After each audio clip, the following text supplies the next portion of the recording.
Oops. Here I am. I was doing this and I realized I wasn't even on. So, hello. Do I look tired? Oh my gosh, I'm tired. I did an interview last night. Got up this morning. I do one really early this morning. Um, I'm telling you, like you said, it's more fun to listen to me complain than it is your kids, right? So I am not letting you down. I'm complaining because I always got something to complain about. Dave Ulbrich, publisher of Malibu Comics, constantly referred to me and has for the last 25 years, however long I've known him, that I'm a whiner. And you know what? I really can't deny it. So it's part of what makes me me. Hello, everybody. Hey, Hyper Potatoes here. Rhaegar Targaryen. Am I ever going to pronounce that right? Targaryen. I don't know. I never watched Game of Thrones. So Statistical Zero was here, but he says he couldn't stay, so he's probably gone by now. Hyper Potato, Hyper Kaiju, me, I'm here. Bill Maxwell's in the house. Joe Bernardo, our Hawaiian friend from Vegas, or should I say our Vegas friend from Hawaii. Leg Kick. Again, is it even necessary for me to say that Leg Kick is here? Yeah, he was getting anxious. Leg Kick wasn't going to show up. That's an impossibility. I think we all know that. Does my voice sound a little rough? That's all, because all I've been doing is talking, and I keep doing it. Andy, I think, went on. Let's see, he's East Coast, and Ethan Van Sciver's East Coast, and Ethan had a live stream this morning. Well, I was actually doing an interview with. Was it Thinking Critical or Critical Thinking? I think it's Thinking Critical. And he's Wes, and he's in the Philippines. So it was like, he was like, hey, you want to do an interview in the morning? I was like, so I had to be online at 8 a.m. my time. So by the time I got around to finishing with that, and then, Andy said, hey, join us on Ethan's thing. And well, they were already done. So,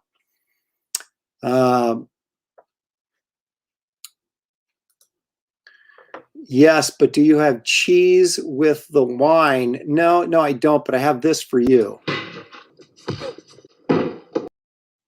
So, let's see. Okay, there's a pronunciation for me. Targaryen. Let's see if I can remember that. My guess is I won't remember it like 5 minutes from now. Well, that's the perfect recipe, isn't it? Less whining, more drawing. But here's a recipe for you. Let's see what else we got here. Hey, how about that? Got to go to the post office to mail some First Man books. All right. Excellent, Andy. And you guys make sure Andy does have a Indiegogo up for his Next Man 2 project, the sequel, up on Indiegogo right now. So you want to check that out when you get a chance. You can collapse after your stream today. Or no, I can't. I gotta draw. I've got to draw. Actually, that's why I'm live streaming, is because I have so much to draw. I still have Rogue and Sabretooth to do, and that's why we're here. Angelo's here. He's trying to work and watch me at the same time. That's I can't do two things at once. So I tip my hat to Angelo there for oh, yeah, I guess that's kind of been sort of everybody's on the edge of their seat waiting to hear the answer to this question. It was this long white strip of paper. I don't know. I thought maybe it was like some sort of like a tie or something, and that's made me a little concerned. But it was just actually this strip of paper, and he had it hanging out of his mouth. And he took off with it. And of course, I found it later downstairs. So no harm done. Snacks. Yeah, I know. No snacks today for me, because I actually just had, you know what I did? I made sort of like an egg McMuffin, but I made it myself. So it's an Aaron McMuffin.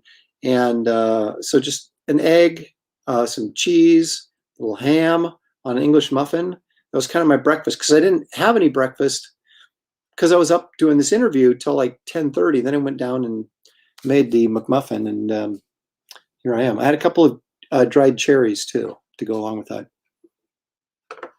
There you go. Andy's threatening to join us again when he comes back, so we'll see. We'll see if I'm still here. So we have this question and then this answer. So yes, he's launching tomorrow. That's exciting. No, I just fall off my chair and onto the hardwood floor and concuss myself. That's generally how it works. Look at that. Joe's doing the same thing as Angelo. He's at work live streaming. And I think that, ladies and gentlemen, is a miracle of science. And I tip my hat. You know what? Dan Marshall says, thank you. I already got some flack for like being on War Campaign. I don't even know what it is. They seem like nice guys to me. So I went and did the interview and it went great. I had so I don't know. There's so much, how should we say? I don't want to say clicks, but there's so many branches in this independent comic movement of people. Oh, don't talk to them and don't talk to them and don't talk to them. And I'm like, I don't even know what's going on. It's the Wild West, which is perfect for me to plug my my project that's a pre-launch right now, Wraith of God. It's a pre-launch mode right now on Indiegogo. The link is of course in the description for this YouTube video. It's on my Instagram bio page. It's on my Facebook homepage. It's on my Aaron Lopresti art Facebook page, and it's on my Twitter profile page. So there's links abound everywhere. So I appreciate if you guys go check that up and sign up for that if you haven't done so yet. That's one cover. There's the other cover, the retro Marvel cover that everybody seems to really kind of dig. And I don't blame them, man. Retro I loved it. I loved it. I buy those 20-cent Marvel books because those covers, I love them. But anyway, there's a third cover being worked on right now by a huge big name artist that I will reveal later. Anyway, there's a little trailer that tells you a little bit, gives you a hint about what the story's about, and we'll get into that deeper later. One thing I want to bring up also, if those of you who were with me during Aaron, you might remember that this was available only during AaronCon. This is a 18 by 14 inch limited edition print. There's only 20 of them, but I happen to have 2 extras. So if anybody wants one of these, I've only got 2 left, and they're $30. That includes the shipping. So they're $25 plus $5 shipping. So make your voice known to me if you would like one of these. I've got 2 left. Alrighty, so back to the comments, and let's see. Having a hard time deciding which cover to back on this one. Both are pretty great. Well, if I were you, well, let me just put this up here. If I were you, I would get actually all 3. That's what I would do. I'm just saying, I'm not saying you have to, but I'm saying I would get all 3 because I'm going to offer all 3, but it'll be at a discounted rate. So you can get, if you bought them all individually, it'd be more expensive, but if you get all 3, you save a little money. Let's see. Now look at that. Tinfoil Hat Nick signed up last night. He loves that retro cover, loves it. But I think he means he loves it, and I appreciate that, Nick.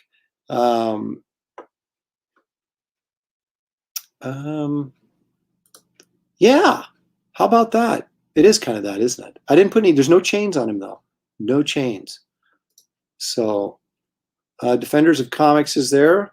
I'll be joining him on his show on August 4th for an interview. And I'll, of course, will be pumping this as well. Yeah, there you go. Buy them all. That's what I like to buy them for your friends. Hand them out for Thanksgiving or for Halloween. For Thanksgiving. For Halloween. Oh, what's this? For us Star Trek fans, our phones are like a combination of communicator, dark screen, peace, live long and prosper.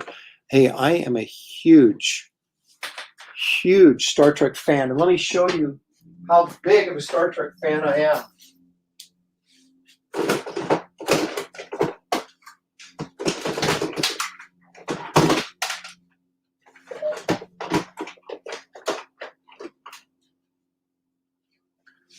I wasn't really prepared for this, but because it's a last second live stream, this is the kind of thing that happens. All right. So is Aaron a Star Trek fan? Let's see. Oh, are you kidding me? The battery's dead? Tell me it isn't so. Oh, darn it. Anyway, so I got that phaser. This is from, the pilot. I got this one. Oh, come on. This doesn't work either. Oh, my gosh. How big of a fan am I if I don't even... I think this... That's just outrageous. Okay, how about this one, maybe? Yeah. That one works.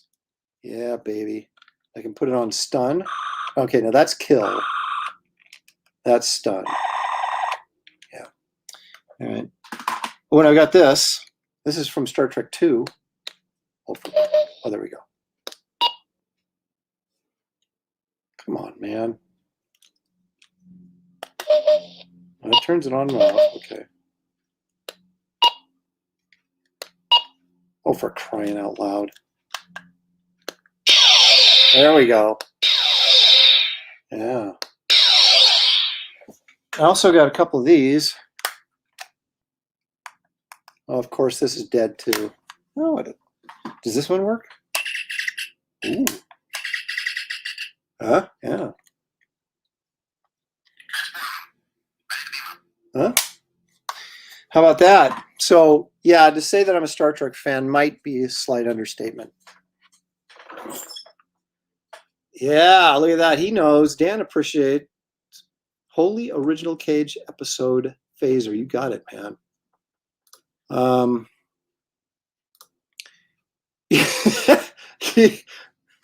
Yeah, me too.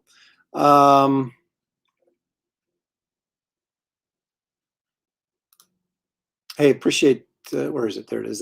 No? Captain Aaron Kirk, do you have any of the ships? Yeah, I've got a ship over there. It's still in the box, and I don't know why it's still in the box, because I don't have any place to put it. I have an Enterprise. I wish I had the Klingon ship. I should get that. That was really cool. I also have a phone, right? That is the Enterprise, and you lift it up, but it hurts your ear. I used to use it, but it literally, it's so painful to use because it's the most uncomfortable thing in the world that I don't use it anymore. But it's there for looks. And when the phone rings, it would give the red alert sound, right? Boop, boop, boop. So good times. Defender of Comics, they're so excited. They're going to push my project on TikTok also, and I appreciate all the pushing I can get. No, I'm command. I'm not engineering or security. I am a command officer, so therefore I do not get killed on shore leave or any beam down parties. What do you call them? Short parties. What do they call them when they? Anyway, yeah. So I'm not. Death does not follow me. I cheat death like Kirk. No, I'm not. And this is the interesting thing. I was 12 years old when Star Wars came out, and you would think that I would be a huge Star Wars fan because I saw the movie like 100 times, right? The summer it came out. But I was already, my mom raised me on classic Trek, so I was already a Star Trek fanatic by the time Star Wars came out. And once you become a fan of something, like hardcore, it's almost impossible for anything else to kind of push that out of the way and take its place. And so even though I enjoyed Star Wars and liked it, it never replaced Star Trek. So I'm like a hardcore Star Trek fan, and I'm only talking the original series. I know Next Gen and the movies were good, for the most part. And I actually did like the J.J. Abrams reboot of the first one. The second and third one, not so much. But the first one I thought actually was pretty good, even though I thought their treatment of Kirk was incorrect. But then you could argue that it was a different timeline because of what the Romulans had done. And so it was really a different Kirk. So I could almost buy into that a little bit. But I thought Kirk was a little too flippant. And as Graham Nolan described it, it was like frat boys in space. And it was a little bit like that. So it kind of undermined the sort of, how should we say it, the structure, the military structure that is part of Star Trek and the Star Trek universe. And so that was kind of a little bit annoying, but just in terms of entertainment value and the cast and everything, I did enjoy the J.J. Abrams first movie. Okay, let's see here. Actually, this is Oregon State. I have, like, that's all I have is college gear. For a guy that's been out of college as long as I have a lot of college gear. No, no, no, no, no, no. It's boring. But I respect you, Jiminy, for watching it anyway. It was very popular. I know I'm the minority in that regard. Thank you. Away teams. That's the word I was looking for. So yeah, so I'm not a red shirt. I'm not going to get killed on an away team. Thank you. Sequential artist saved me there.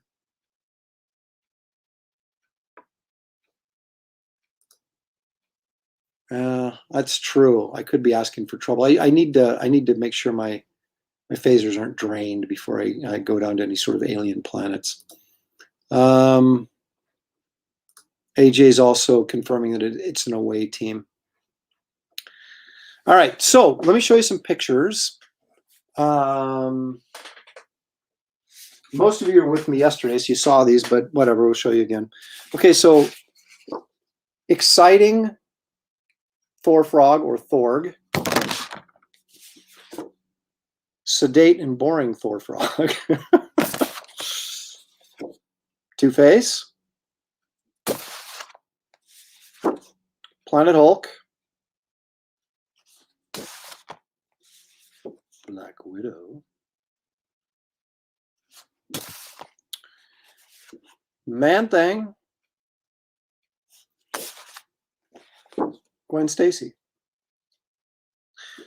So these are all sketch requests I had during Ken Carson's live drawing show on Monday night, and I still have 2 to finish. And that's what we're going to do today. But I'll show you these.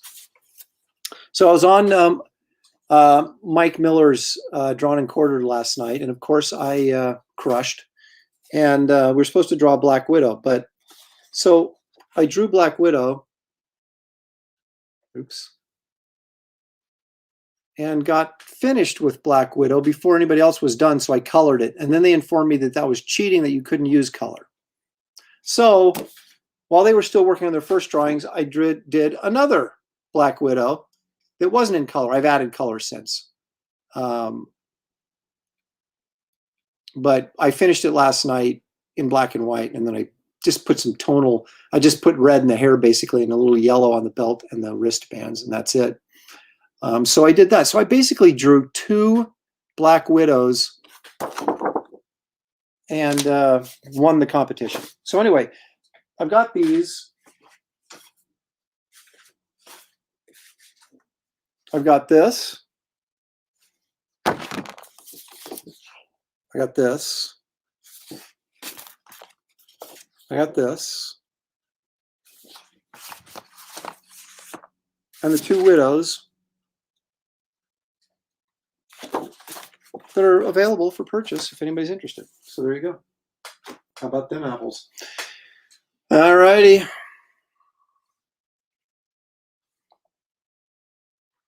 That's an excellent question. That's the blonde one, right? The blonde Black Widow? Well, you should be a bigger fan of hers because the red-haired Black Widow, Natasha, is dead. So you gotta support the live one.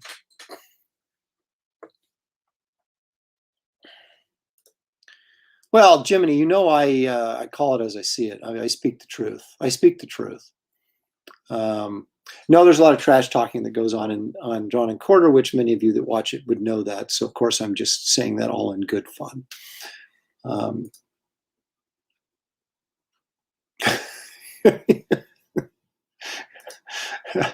That was his yearbook photo, actually.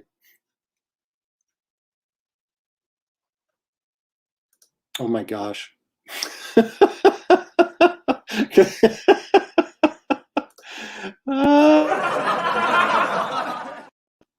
I should. That's funny.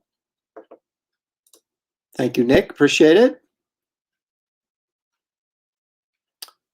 Joel's here. I haven't seen Joel in a while. How much are the widows? 200 a piece.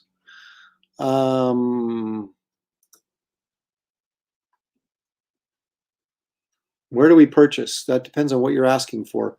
The black and white headshots I'm doing, you don't purchase. That's a one-time thing I did for Ken Carson's show. The color pieces that are already done are, of course, for sale. The 11 by 14s, the Man Thing and the Hulk are 250. The Thing is, well, I've been asking 225, but I'll go 200 since the Black Widows are 200. They're 9 by 12. So there you go.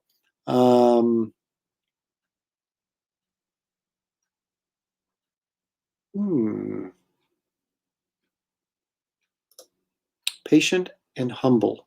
Nice. Well, I'm neither patient, but actually I am. Whenever anybody brags, it's usually out of insecurity, not out of actual confidence. So,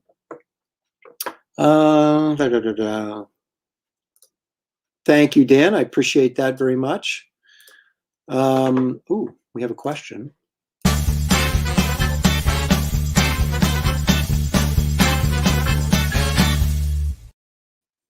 I don't use shortcuts. It's really just a matter of visualizing in your head what you want and then getting your hand to do it. And it depends. The more complicated the pose, obviously, the longer it takes to do it. These are not particularly complicated poses. They're stuff that kind of sort of in my wheelhouse. And I draw women so much that they're really a piece of cake.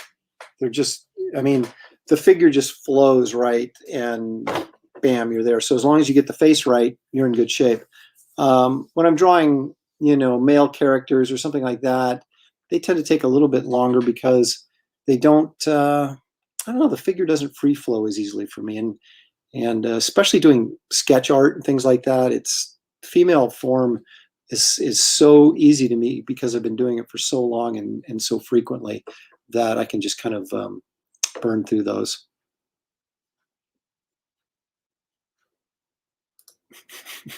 Getting my hand. Maybe that wasn't the best choice of words. Okay. Alrighty. So let's rock and roll here. Let's get busy before I fall asleep. There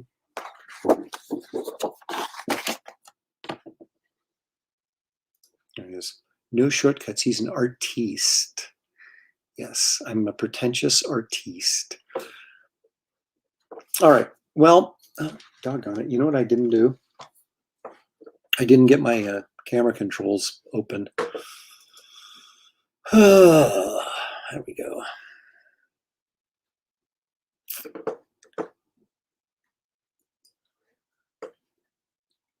So actually, if you wanted any of those color pieces that I just showed, because I think Defender of Comics was like, how do you order? Where do we purchase?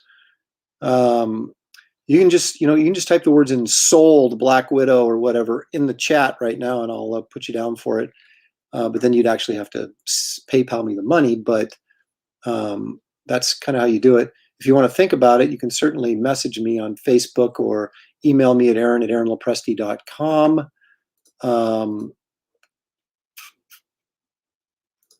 Yeah, aaron@aaronlopresti.com is my email. aaronlopresti.com is my website. My PayPal is aaron@aaronlopresti.com. Pretty simple stuff.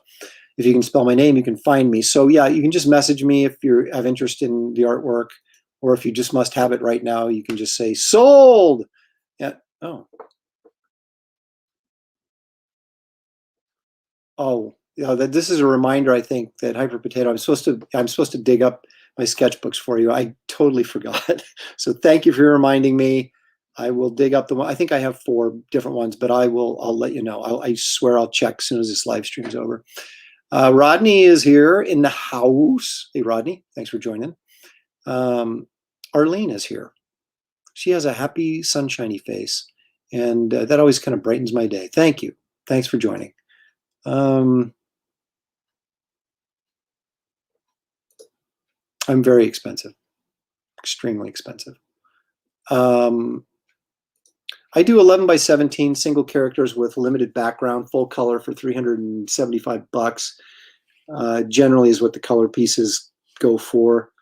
I occasionally do 11 by 14s, but generally not, because I don't like to have, I mean, I have some back there, but those were part of like sketch shows and stuff I did.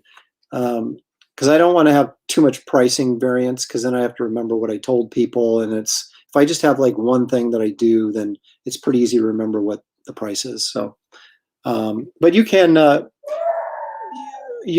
I said, you can message me and we can discuss. It's my dog barking. What a shock.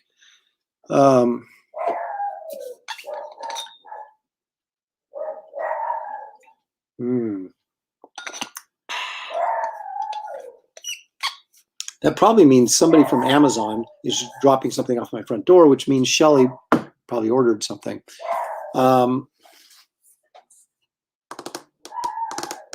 Joel says sold the action pose. So this one. So Joel, go ahead and send me $210 on PayPal at aaron@aaronlopresti.com. Make sure you say what it's for and make sure your address is attached, and I'll get this packaged up and mailed right out to you. Thank you, Joel. Appreciate that. Hey,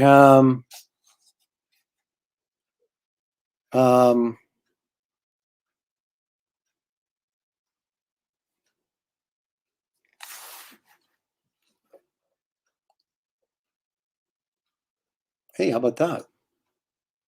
Well, I appreciate that. Thank you. Not very many people did read it, unfortunately, but the people that did read it really liked it. So that's available at Amazon, through Amazon.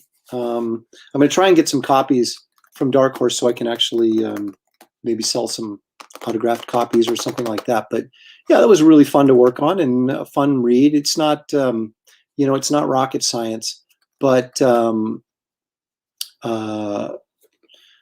anyway, it is a fun read and enjoyable comic if you get a chance. Ty is trying to teach me a lesson, and I am well aware, actually, of the shipping costs. I appreciate you letting me know, though. But that's why I ship my books media mail, so that the price doesn't change all that much.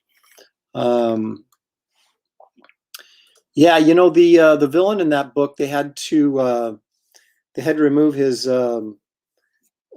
He's a evil Nazi scientist, and they had to remove his little swastika thing that was on the cover of the trade paperback because they didn't allow that. So I mean, it's in the book, obviously, but it's not in the on the cover. But he's a bumbling neo-Nazi scientist, part of the Boys from Brazil project that they were cloning Hitler's allegedly in Brazil after the war, those type of things. So it kind of pokes fun at that a little bit. I have drawn many a Pteranodon, but whether or not it was actually Turu the Terrible, that would be open for debate, because he was actually black and sort of purplish. So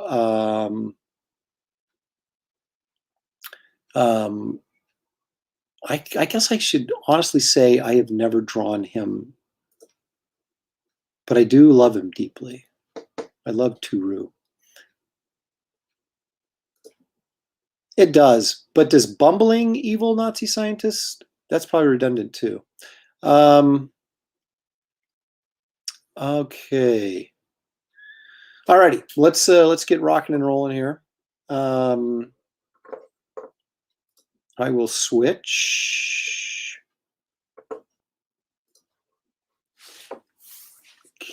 cameras. All right, so we're going to do Rogue.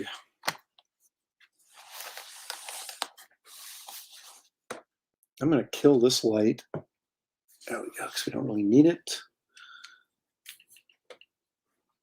And anyway, here we go.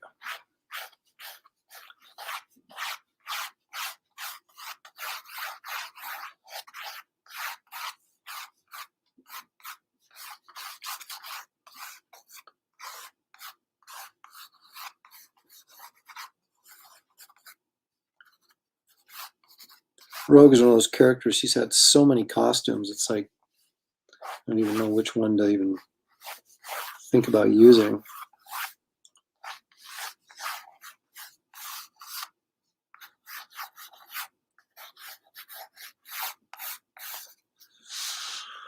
There was a creepy show on Amazon called Chasing Hitler. Showed how Nazis made their way to Venezuela. You should check it out.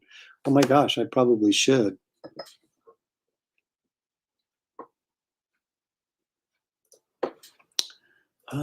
Question.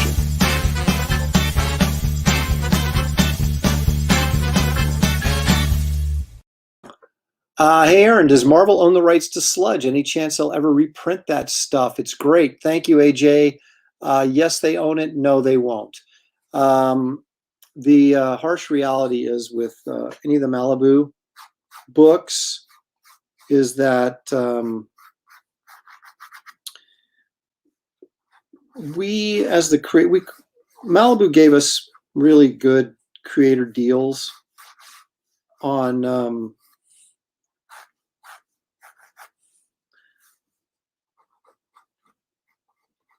and so if Marvel were to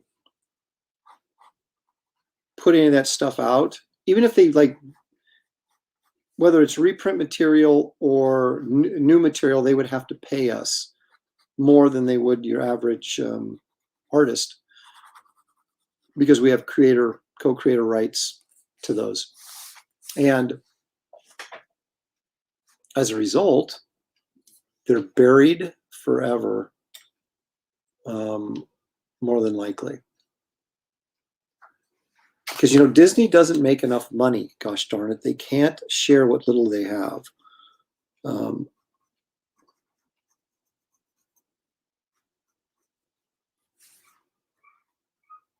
But it is kind of disappointing, because it would be nice just to even get that stuff put together in a trade paperback. But it ain't gonna happen. And here's an even sadder story. I did a short, it was 5 pages, a story that Dan Danko, who is the,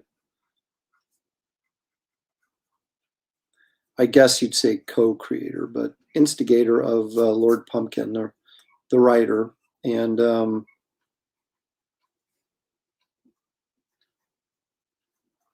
I sort of helped flesh that character out and get it used in Sludge. But it was his concept, and I'll get this nose right.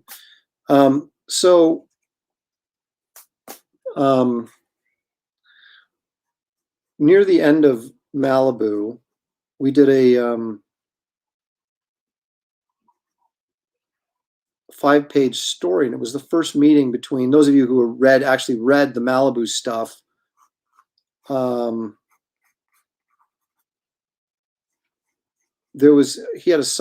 Pumpkin had a sidekick called Pistol, and he was originally called Gun Boy, but I think that had actually been used, so he couldn't actually use that name. And but we did a 5-page story where they first met, and it's really kind of cool. I have Xerox copies of it. Yeah, not scans, but Xerox copies, because, well, we didn't have scanners back then. And well, that artwork was sitting in the Malibu offices waiting to get colored, and I don't even know where they were going to run the story. I can't remember. I think they had an Ultraverse premiere or something like that they were going to do. And so it was sitting in the Malibu offices when Marvel bought Malibu. So then as a result, that artwork got shipped over to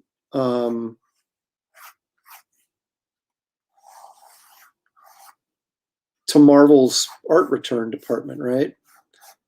Which at last I saw, and this, of course, we're talking years ago, was this big room they had, and it was just stacks of artwork on metal racks, and I knew the art return guy pretty well. So when after my CrossGen days, and I started working at Marvel again, I went in there and talked to him about finding these Lord Pumpkin pages, and they never turned up. And he wouldn't let me look through. I knew the guy, but he wouldn't let me look through because they didn't do that. So he was the only one that actually had authorization to check this out, or whoever was working for him. Chris Allo, I believe his name was. And yeah, that's right, Chris. And but so he was never able to uncover it, or maybe he didn't have enough time to look for it because those guys were pretty busy just returning stuff, that was the new stuff that was being drawn. And so, make a long story short, those pages never got back to me, and I don't know where they're at. They could be warehoused someplace in Marvel land, but it's kind of a sad, tragic tale, really, of art gone wrong. God, this nuclear. There we go. There's Rogue, baby.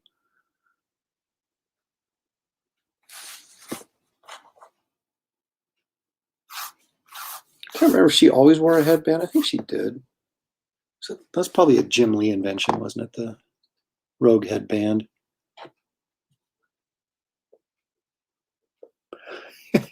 About that. Charlton Western character named Gunmaster, and his sidekick was Bullet the Gun Boy. How about that?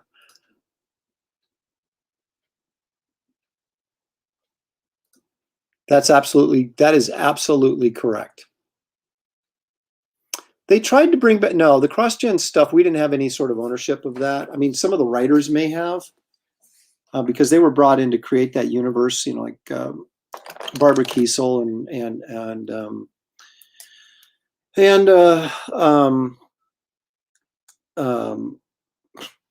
it's blanked on everybody else's name. Chuck Dixon and Ron. Jeez, he's gonna kill me. Green Lantern Ron, Green Lantern Ron. Anyway, they may have had some, kind of a sweet deal there. I don't know, but I do know that they tried to release some of that CrossGen stuff. If you remember, they did like Mystic and somebody else, and it was a total it was like they used the name, but I didn't even think it was the same characters. So there may be some issue there with them as well.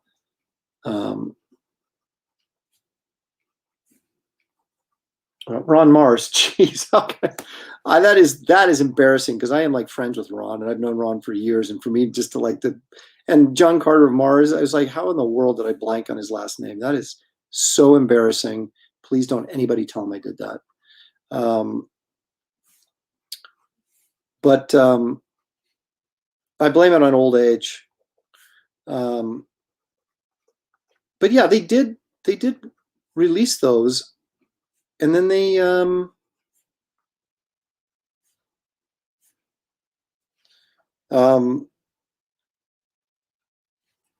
but they didn't do much with them, and I don't think they really were what they were at CrossGen. I think they were something completely different, which is unfortunate because a lot of those, like Mystic was a good character. She would have been a great tie-in character with Doctor Strange. And so I don't know. My guess is that maybe there is some ownership issues with some of the creators that they didn't want to deal with.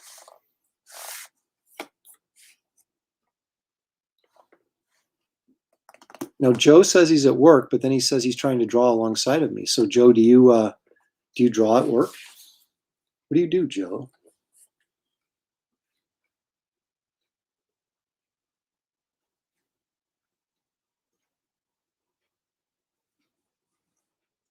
Inquiring minds want to know what Joe Bernardo is up to.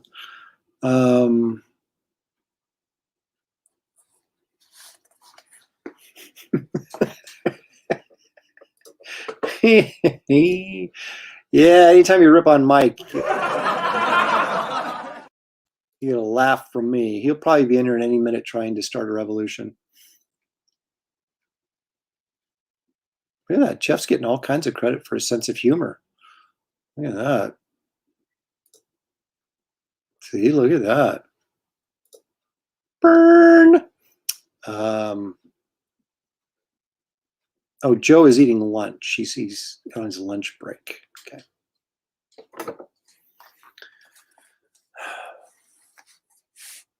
Okay, let's get this lighting correct if I could. That would be so nice.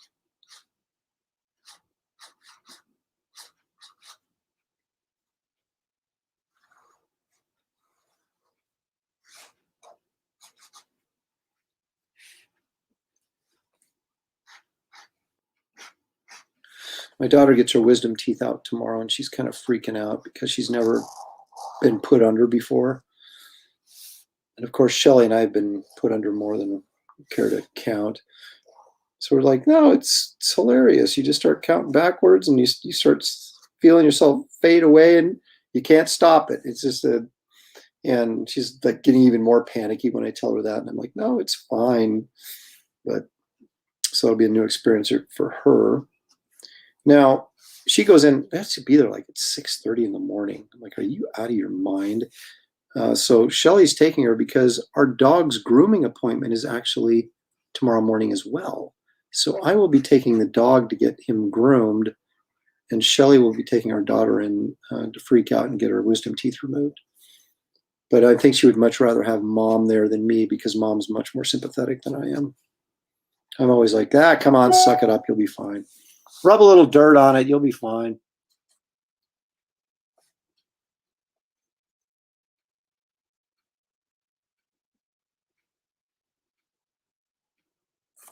Oh my goodness. Look who's here. The legendary Larry Reynosa. I have not seen Larry like in 20 years probably. Larry, welcome. Larry worked at CrossGen. And look at that. So much of the Malibu art got hoovered up, never to be seen again. I still hear from people looking for pages almost 30 years later. Wow. How about that? Welcome, Larry. Oh, I'm so excited that you dropped in. Larry and I used to have a few running jokes that I won't revisit here, but it's a good guy. Good guy. Unless he's changed and become evil since the last time I saw him, but that probably is not the case.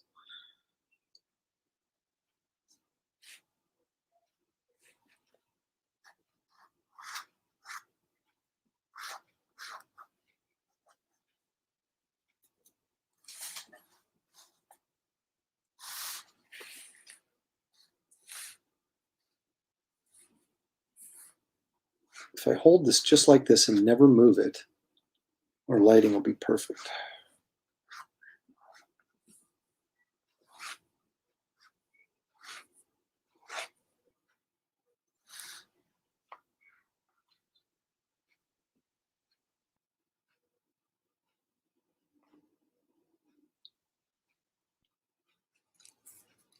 Yeah, we were talking about that actually, Gat Hanzo. Marvel will never do it, but Slabs needs to come back. Yeah, they will never do it, which is essentially why I did Garbage Man over at DC. That was kind of my version of Sludge, which is a great segue to let you guys know that if you don't know already, that trade paperback is available for pre-order through Dark Horse Comics. You can get it through Amazon or you can get it at your local comic shop. It comes out in November. 134 pages, I think, is the count. And I have 18 pages of new material is in there. So it's not just all reprint material. It is got some new stuff in there that ties, well, Batman was in the original story, so he had to be taken out. I replaced him with my own characters. So you got first appearance of a whole new super team actually in this book. But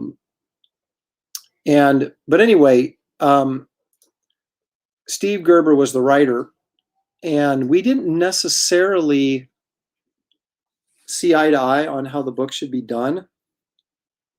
And Gerber was actually the, concept creator.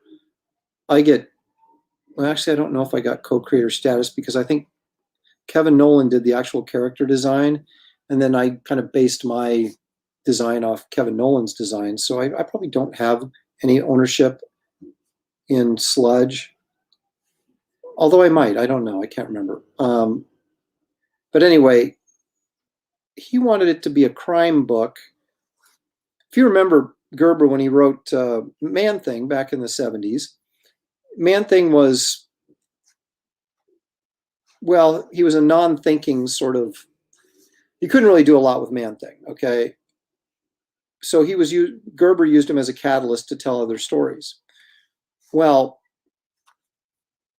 Garbage Man, he essentially did the same thing. He wanted to tell crime stories and was using kind of the urban setting of Garbage Man to tell those stories. And I'm not a big crime fiction fan guy. I mean, I don't mind it, but I would rather have done just a straight up traditional monster book. And so we sort of clashed on that a little bit. And so when Gerber, if you read Sludge, you'll notice that there's kind of a, well, I'm not going to say inconsistent, but there tends to be a tonal change depending on who's writing. So in other words, when Gerber was writing, it was always crime centered. Then when he missed a deadline and I came in and wrote the issue, which I wrote several, they were all monster issues, like the Frankenstein issue, the giant alligator in the sewer issue. I did a Prime crossover where there was an old witch, looked very familiar, looked like the one old witch from EC Comics.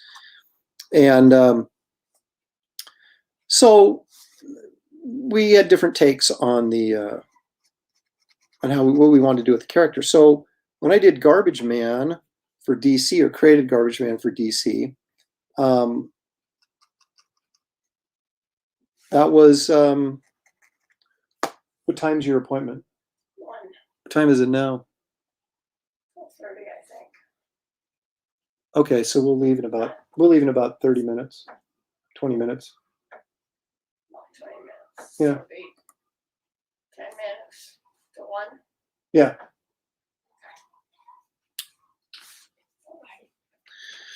That was Grandma. Actually, it was my mom. I got to take her to the dentist. Forgot about that, but that's all right. We'll get Rogue done.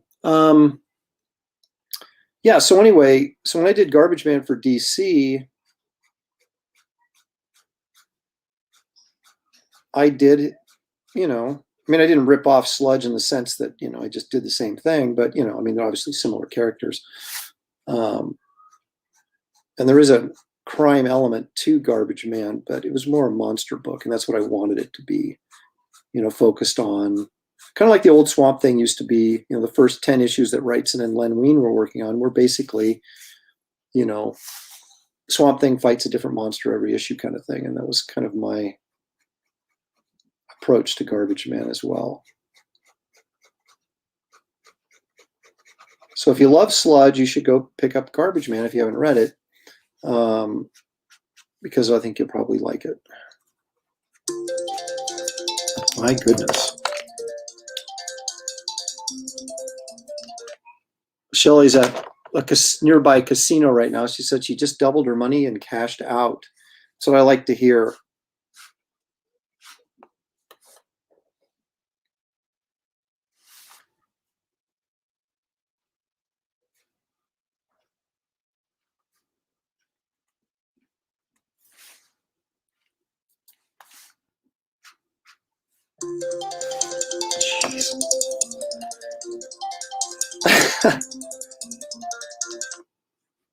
Nice. Okay. So let's see. Favorite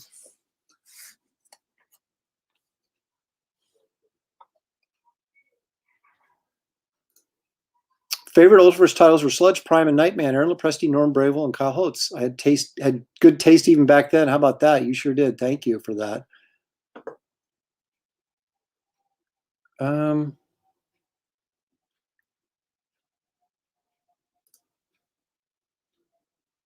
Yeah, actually, you know, I should make up little subliminal messages buttons for those. Then I don't have to do the big presentation. I can just hit the, of course, what Rodney's referring to is this. That's how I remind everybody to subscribe and like my channel, because we are only we're less than 40 subs away from 1,000, and that is party time, people. So let's make sure you, if you haven't subscribed, please do. Now, Fadil Ajanovic says cool draving, and he says it like 1, 2, 3, 4, 5, 6 times in a row. So he must like it. Well, thank you. I appreciate it. I like the boss battle per issue model. Like the boss battle. I like the boss battle per issue model. I think he's referring to, you know, different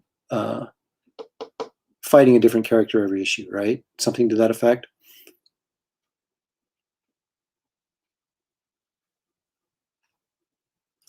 Yeah, I love the Ultraverse.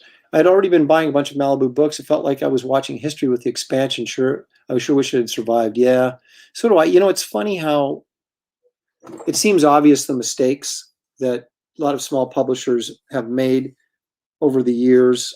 And they say, looking back, oh, well, if we hadn't done this, and yet they did it. And Malibu's problem was expansion, and really Dave Ulbrich tells the story, and those of you guys who are regulars on here probably remember he was on with me not too long ago discussing this. And you know, their video game division really screwed him over and really hurt him cash flow wise, and that sort of made them go away much quicker than they may have otherwise done. It created some unsolvable financial problems for them. And it's unfortunate. You know, CrossGen sort of had the same problem in that it was started with the idea that it was good intended, you know, that to bring us all there as artists and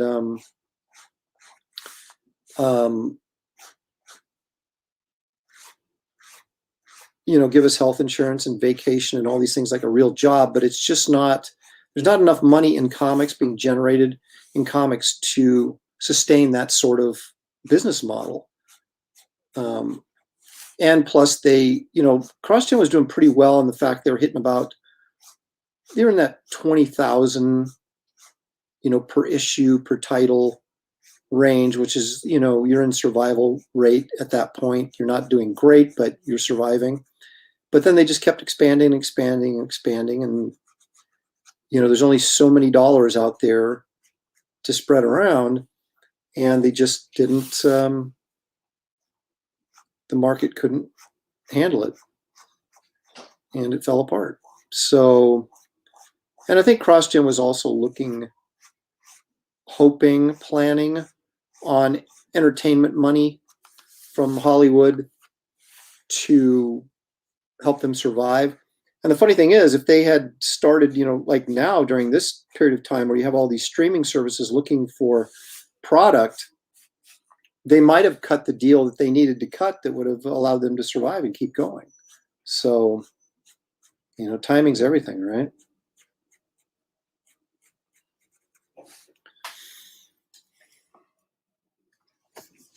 Oops, sorry. So we got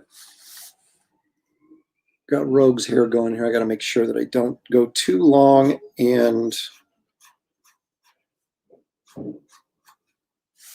not take my mom to her dentist appointment. Although she'd probably be happy not to go. But as she told me yesterday, oh, I've got dental insurance. I might as well go. And I'm like, oh, yeah.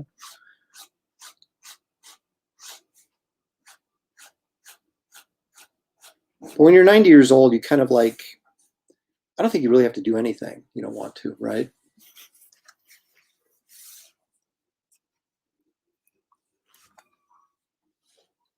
Hey, there we go. Got a new subscriber. Thank you. I appreciate that very much. Glad to have you aboard. I'm going to tell her you said that. And she'll actually laugh and agree with you. Yeah, there's another one. Shelly won, but now she's going shopping. Yep.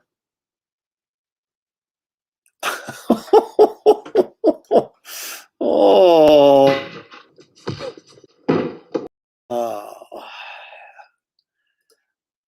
Jeff, Shelley the Greek. Yeah. Oh my gosh, that's an old time reference, isn't it? Referring, of course, to Jimmy the Greek. Did Larry jump in there? Where was? Oh, there he is. There's Larry Reynosa again. Always glad to hear that people remember the Ultraverse. I had breakfast with Dan Danko last week, and he made fun of me for still buying Malibu back issues on eBay. Oh my gosh, what is Dan Danko up to? I would love to know what Dan's up to. I have not talked to him. I've talked to just about everybody that was, editorial at Malibu at one time or another, but I have not talked to Dan forever. So I know he worked with Tom Mason for a while, and I know that dissolved. And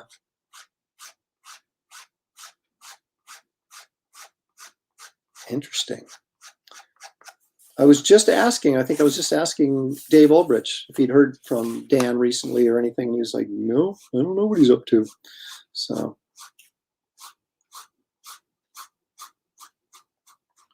Dan and I often got mistaken for like brothers. It was very interesting. We did look actually a lot alike.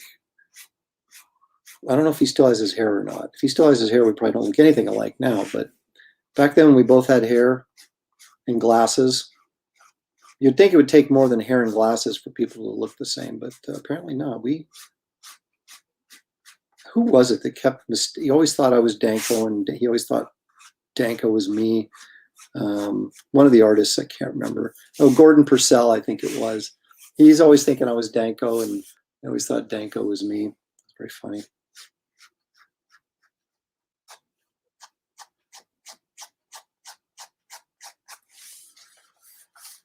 Okay.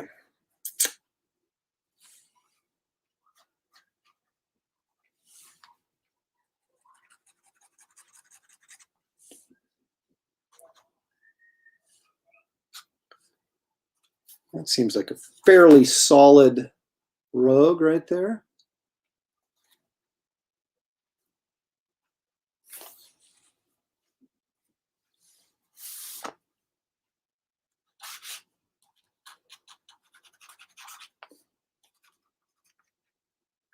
So rogue is in the books, people.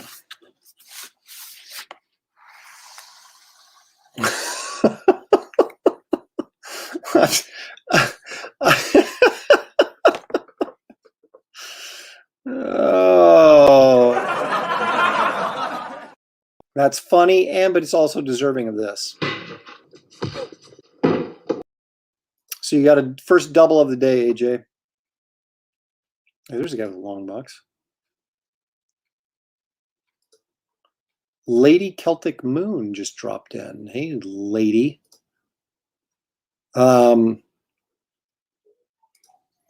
No, I don't usually do that on the girls. I do it on guys all the time, but I hardly ever do it on the girls. I'm a bit of a coward in that regard, I think. I'll do it with, if I marker it up, if I do this in markers, I will, use tonal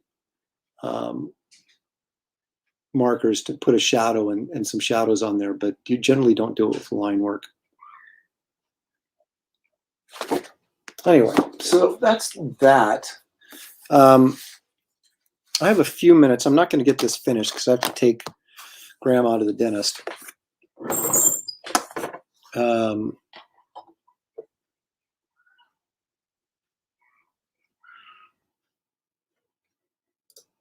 That is so go. I don't understand that.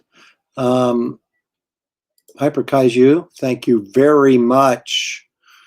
Thank you. Oh, Arlene, thank you very much. I appreciate that. We're going, I had an option to do several different characters, but I don't think I have ever drawn Sabretooth. So that is where we're going with this.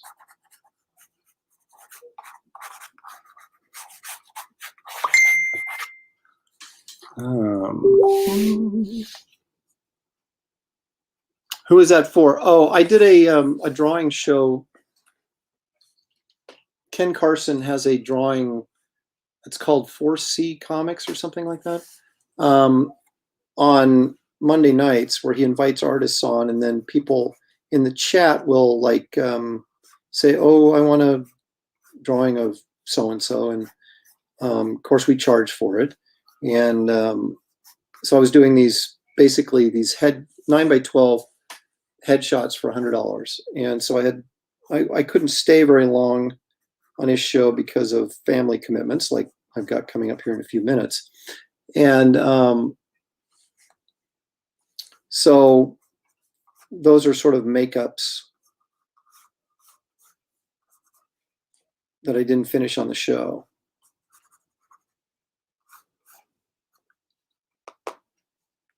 So that's what those were about.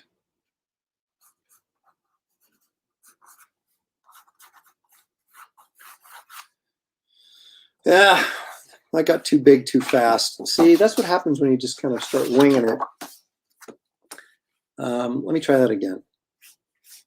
I'll make his head a little bit smaller because I want him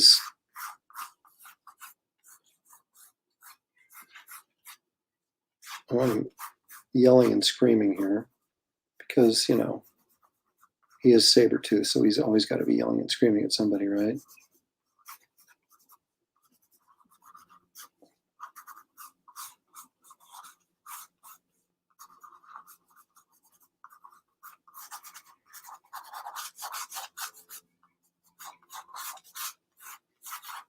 There we go, that's better.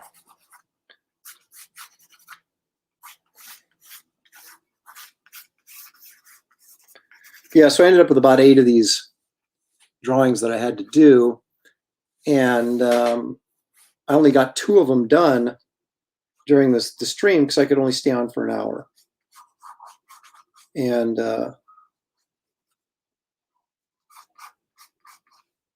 so these are all the makeups, which actually has worked out well because it's giving me stuff to do on these live streams.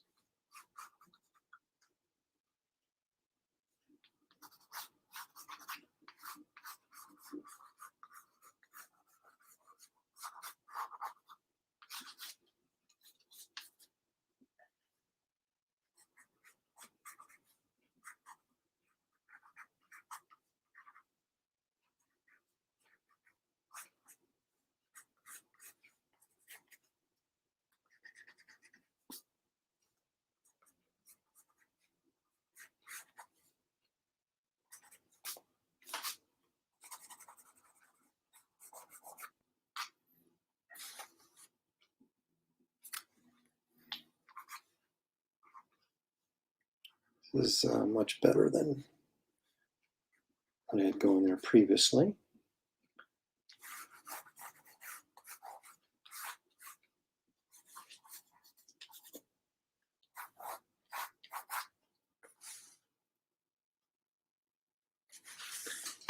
Yeah, boy, I got 11 minutes.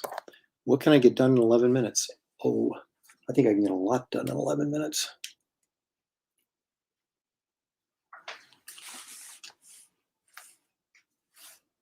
There we go. I think that's pretty good lighting there.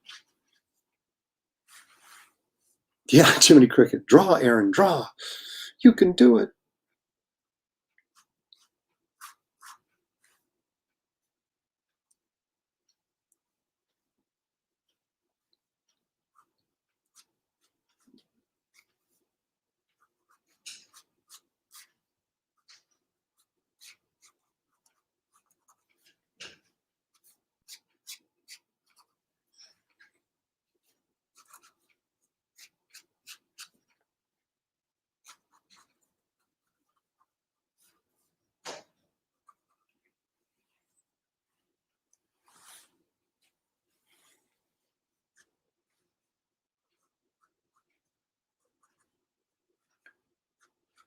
See, when I really start concentrating, that's when it gets silent.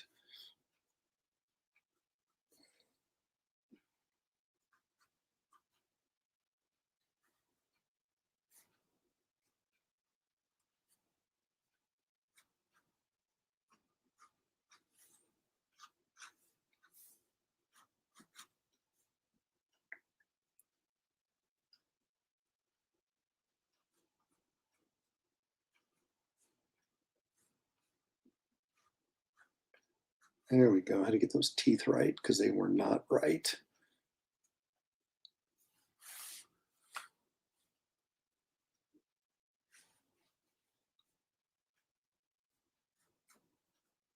Sabretooth is kind of cool.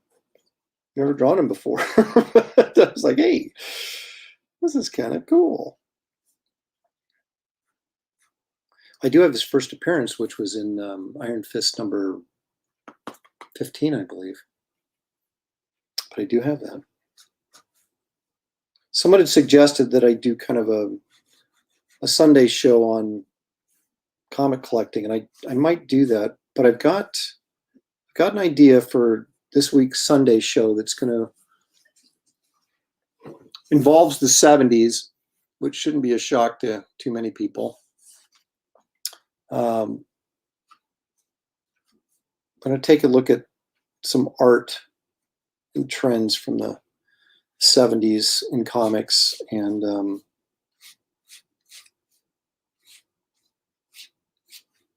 like portfolios and stuff like that were kind of all the rage back then. Because I have quite a few of those things, so I might break them out and we'll take a look at some of that artwork that maybe a lot of you guys have not been exposed to.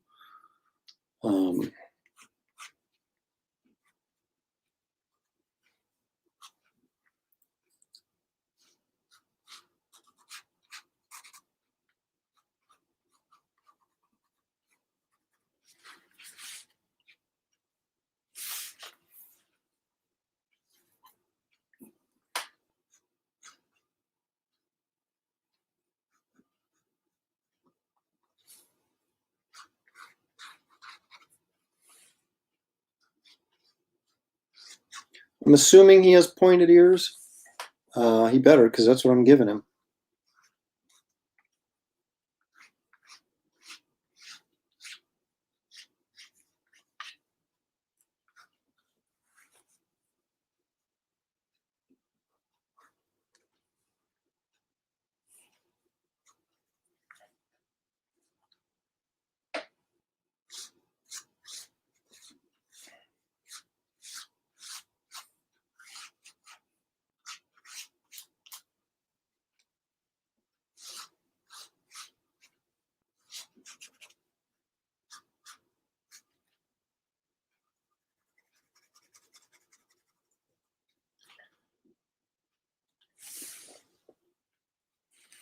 Well, I feel kind of bad that I'm actually not going to get this all the way done before I have to leave. But I will post this on social media so you guys can see. And it's always nicer on social media anyway, because the scans are much more accurate and revealing than what you're seeing here. But yeah, I got to head out here in about 5 minutes. So let me show you what I've got. And it's not too shabby under the time constraints, I don't think. So there we have it. Okay, let me visit the chat real quick here. Thank you, David Williams. That's going to get you one of these, though. You're going to have to try harder than that. Is there any other outfit than the original outfit?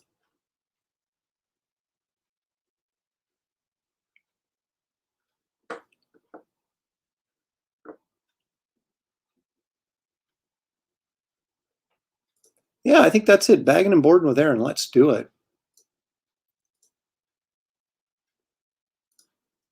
Well, thank you. I don't do headshots very often like this. If I was doing headshots, I could probably make a killing because I can do them fairly quickly. But maybe I'll start doing that. That's another story because yes, I will have a PDF. I will do a digital download for that. So if that might be holding you up from signing up, don't let that deter you. All right, gang, I'm gonna have to rock and roll. Grandma's at the door tapping her foot. She's begging me to take her to the dentist. So I'm going to go ahead and do that. Let me switch over here. So actually, thank you everybody for joining me on this live stream. Be sure to check out the professionals tonight. I'm not sure who's hosting. I think it's Artemis Taber, but I could be wrong. It might be Billy Tucci. I can't remember. But either way, join us because I'm sure it'll be an interesting discussion and a lot of fun as it usually is. So anyway, I just got distracted by another David Williams. All